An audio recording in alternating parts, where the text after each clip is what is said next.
por exemplo, eu vejo que é uma estatística da Gartner, né, que diz que a taxa de sucesso, né, de investimentos em AI, eles estimam hoje em 60%, né? E cobrindo mesmo os temas ali que a Laura citou, né, em vendas, programação, e uma expectativa de declinar investimentos em AI em 30% até o ano que vem.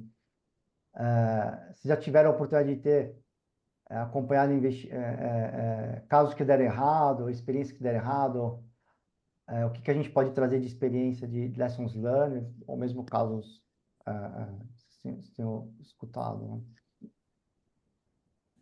Eu posso falar um pouco aqui o que eu tenho visto. Assim, eu acho que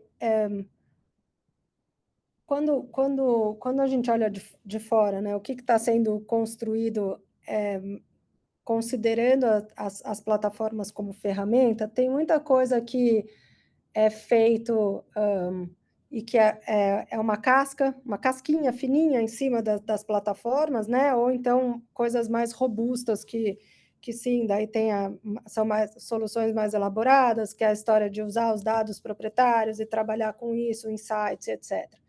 Ainda tem muito ruído do que está sendo construído, o que é uma casquinha em cima de um foundational e o que é algo que é mais elaborado.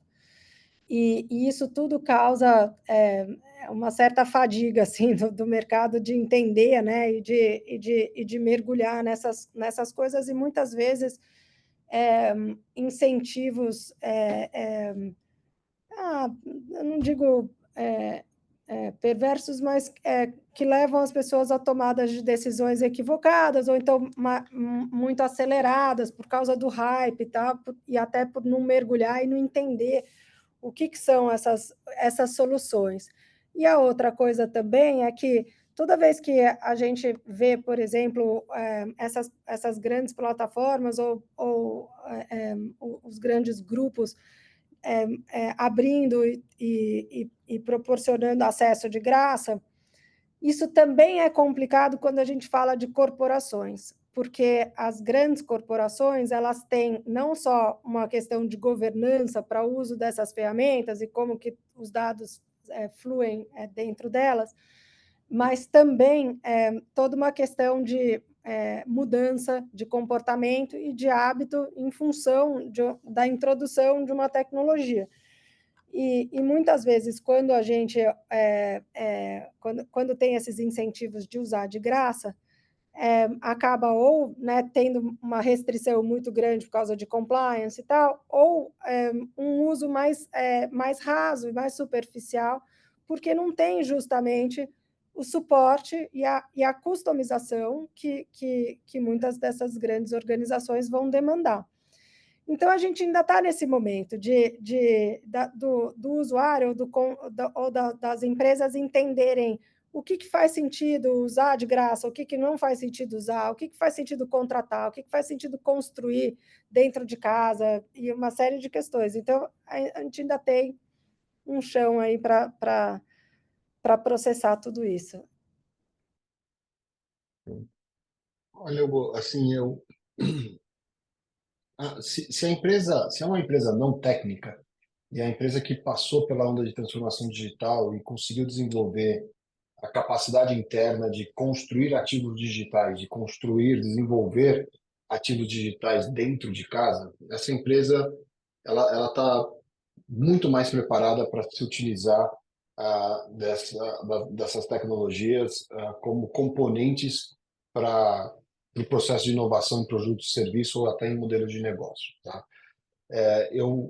Empresas que estão fazendo, grandes corporações que estão fazendo isso dentro de casa, são muito raras que eu tenho visto, tá? Eu tenho visto muitas empresas com projetos e iniciativas suportados e desenvolvidos por grandes prestadores de serviços de tecnologia, Accenture, IBMs e coisas do gênero da vida.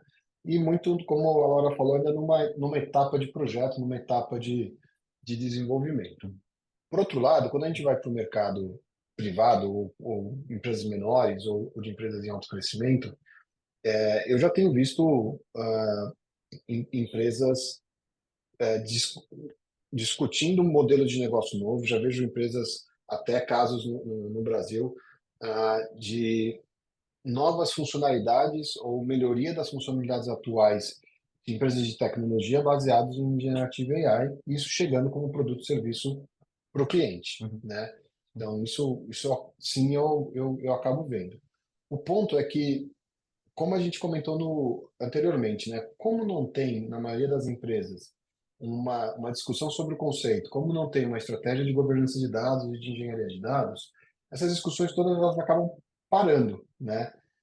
E você acaba vendo essas áreas que a gente falou no começo, onde elas são mais simples de você atuar com soluções prontas. Então, por exemplo, 2 semanas atrás, né, eu estava organizando lá o evento que eu te comento sempre lá do E-Commerce Brasil, a gente viu cases, né, de atendimento a cliente, onde um chat numa arquitetura nova, usando LLM por trás, numa arquitetura multi-agente, que a gente fala de multi-copilotos, fazendo um agente trabalho de 95 PAs, posições de atendimento. Né? Uma PA são 2 pessoas trabalhando cada uma 6 horas. Né? Então, e com 98% de taxa de conversão. Então, assim, números que a gente nunca tinha visto antes. Então, um varejista brasileiro. Então, você começa a ver, mas, de novo, ele desenvolveu alguma coisa dentro de casa? Não, ele comprou uma solução pronta, baseada nisso. Por sorte, é um Uhum. varejista que já tinha passado por um processo de transformação digital e que tinha uma organização de dados bem feita e se utilizou bem dessa solução comprada. Processo de desenvolvimento de software, por exemplo.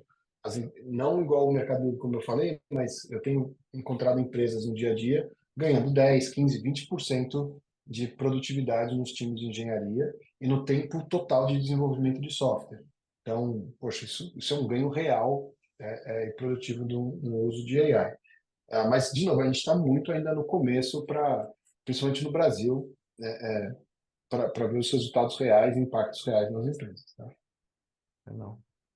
É interessante, a importância aí de pegar mesmo ou prestadores ou consultorias, né, para apoiar. E o que eu tenho visto também até as empresas implementando, puxando workshops, né, para até entender o que que é possível, o que que é, alinhar entre as áreas, para ter um mínimo de um roadmap, né, do que é possível fazer também. Antes mesmo, né, Rodrigo, de organizar a casa, mas pelo menos para ter uma visão ali, por onde seguir, né?